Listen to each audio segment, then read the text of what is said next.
Hello दोस्तों, इस video में हम डिस्कस करेंगे आरआरबी एनटीपीसी टाइपिंग टेस्ट के रिगार्डिंग। एनटीपीसी टाइपिंग टेस्ट का रिव्यू देखते हैं, किस हिसाब से आपका एग्ज़ाम कंडक्ट कराया गया और क्या क्या इंस्ट्रक्शन थे। ठीक है, तो सभी चीज़ एक एक करके डिस्कस करते हैं। तो सबसे पहले मैं बात करूँ पहली शिफ्ट के बारे में।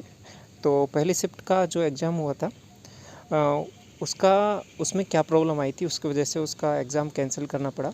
और देन आगे फर्दर जो शिफ्ट हुई है उसमें किस तरीके से आपका पैसेज आया था, कितना आपको रीटाइप आपको किस हिसाब से करना था, वो सभी चीज़ें इसमें देखेंगे।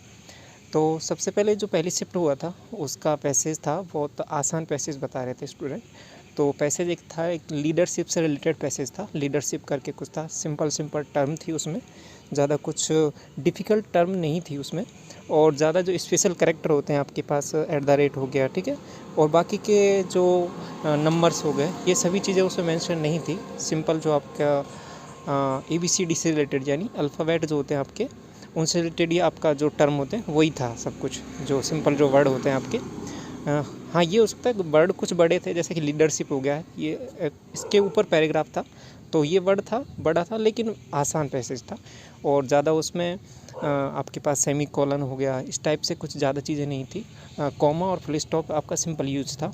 और स्पेशल कैरेक्टर आपके पास कोई नहीं था, कोई नंबर नहीं था वहाँ पे।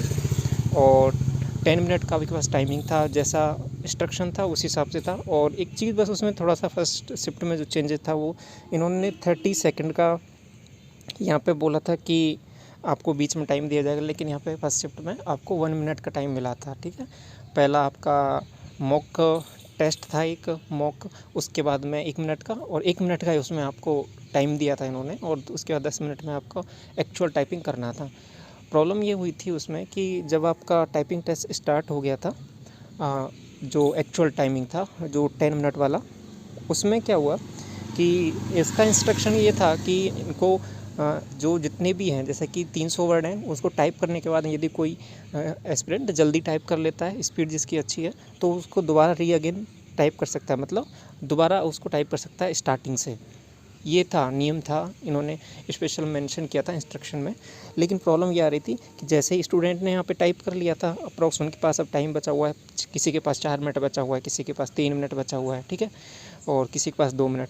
तो अब दोबारा वो टाइप करने जा रहे हैं, तो वो दोबारा टाइप हो ही नहीं रहा था। ठीक है, तो जितने, जैसे कि उन्होंने 300 वर्ड टाइप कर दिया, 1500 करेक्टर टाइप कर दिए, उसके बाद में वो वहाँ पे रुक गया है। ठीक है, उसके बाद फर्दर आप आगे कोई भी एक भी करेक्टर आप आगे टाइप नहीं कर पा रहा। किसी का 1-2 करेक्टर टाइप हो जा रहा है, तो किसी का 1508 हो गया, 1509 हो गया करेक्टर, इस हिसाब से टाइप हो जा रहा है, लेकिन उसके बाद में फर्दर आगे टाइप नहीं हो रहा है। तो जो बाकी का जो रिमेनिंग टाइम बचा हुआ था, जैसे कि 4 मिनट या 3 मिनट जो टाइम बचा हुआ है, उसमें फर्दर वो कुछ कर ही नहीं पा रहे। ठीक है, तो ये प्रॉब्लम आई थी फर्स्ट शिफ्ट में।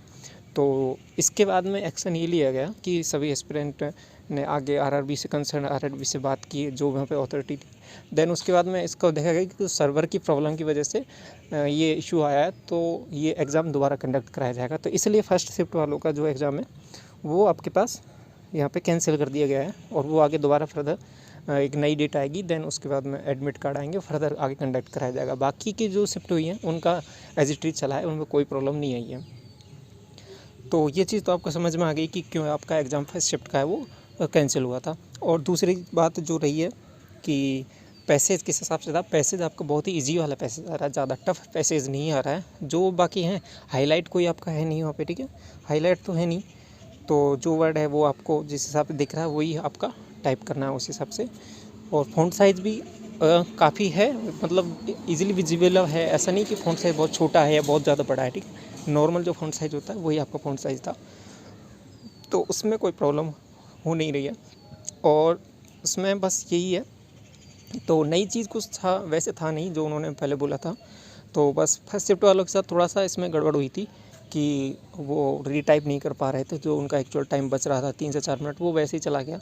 तो उसका उनको उन्होंने बोल भी दिया है कि आरआरबी ने कि दोबारा उनका एग्ज़ाम कंडक्ट करा लिया जाएगा। और बाकी का ठीक चला है एग्ज़ाम, और पैसेज है जो इजी आ रहा है, उसमें कुछ ज़्यादा डिफ़िकल्ट प्रॉब्लम नहीं आ रही है। ठीक है, तो आपका जिसका भी एग्ज़ाम था, किस शिफ्ट में था आपका, कहाँ पे था, और किस हिसाब से आपने एग्ज़ाम अटेम्प्ट किया, ठीक है, कितना आपको टाइम बचा था, वो सभी चीज़ें आप अपने एक्सपीरियंस शेयर कर सकते हो कमेंट बॉक्स में कि किस हिसाब से आपका एग्ज़ाम रहा। ठीक है, और बाकी चीज़ें आगे देखते हैं कब उनका एग्ज़ाम कंडक्ट होता है फर्स्ट शिफ्ट वालों का जो रिशेड्यूल हुआ है। और बाकी तो जिनका भी एग्ज़ाम हो गया है ऑल द बेस्ट। देखते हैं अब आगे क्या रिज़ल्ट रहता है। तो चलिए आई होप आपको चीज़ें समझ में आ गई होंगी किस हिसाब से चल रही हैं। ठीक है, आप अपना एक्सपीरियंस जो भी आपका एग्ज़ाम रिव्यू आप कमेंट बॉक्स में टाइप कर सकते हैं कि किस हिसाब से आपका पैसेज था, क्या पैसेज में पूछा गया था। ठीक है, और कैसा आपका गया। ठीक है, कितना आपने की डिप्रेशन, क्योंकि वो लास्ट में दिखा रहा था कि कितना आपने की स्ट्रोक किया है, कितना आपने की डिप्रेशन किया है, कितना आपने करेक्टर टाइप किया है। तो लास्ट में आपका कितना करेक्टर टाइप हुआ था तो वो हिसाब से बता सकते हैं। ठीक, तो चलिए इस वीडियो को देखते रहते हैं। Okay, thank you so much.